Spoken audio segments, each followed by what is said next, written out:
जय श्री महाकाल, जय माँ महाकाली।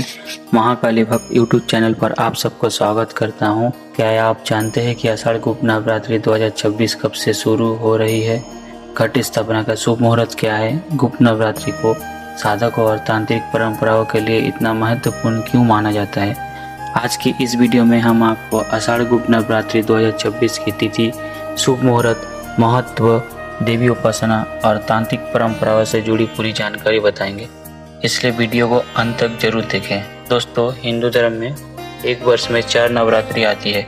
इसमें चैत्र और शारदीय नवरात्रि पूरे भारत में व्यापक रूप से मनाई जाती है, जबकि माघ और आषाढ़ की नवरात्रि को गुप्त नवरात्रि कहा जाता है। इसे गुप्त इसलिए कहा जाता है क्योंकि प्राचीन सख्त परंपराओं में ये समय देवी उपासना, मंत्र जाप और आंतरिक साधना के लिए विशेष माना गया है। इस दौरान अनेक श्रद्धालु दुर्गा सप्तशती का पाठ, देवी मंत्रों का जाप और 9 दिन तक व्रत एवं पूजा करते हैं। अब जानते हैं आषाढ़ गुप्त नवरात्रि 2026 की महत्वपूर्ण तिथियाँ। गुप्त नवरात्रि आरंभ होंगे 14 जुलाई 2026 मंगलवार को और घट स्थापना होंगे 15 जुलाई 2026 बुधवार को। घट स्थापना शुभ मुहूर्त है सुबह 5:05 से 9:33 तक। समापन 23 जुलाई 2026 गुरुवार को है।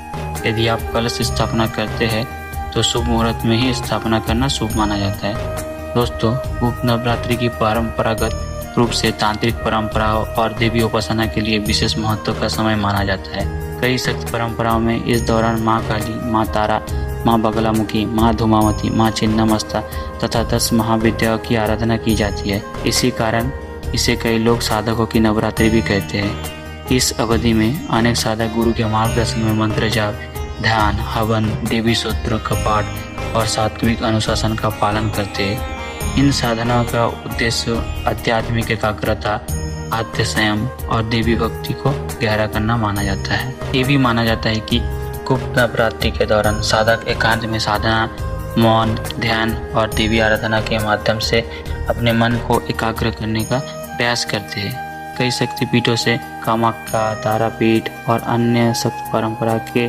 तीर्थों में इस समय विशेष पूजा अर्चना आयोजित की जाती है।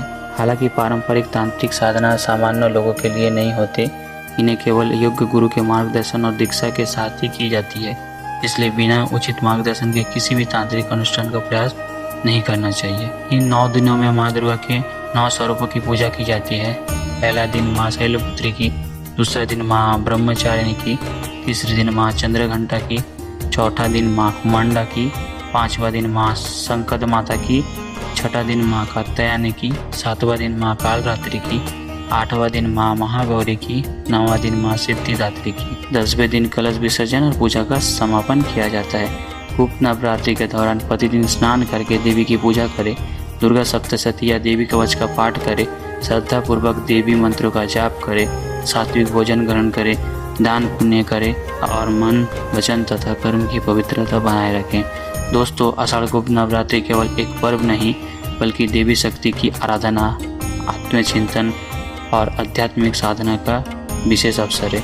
श्रद्धा, भक्ति और अनुशासन के साथ की गई उपासना साधक के जीवन में सकारात्मक परिवर्तन का माध्यम बन सकती है।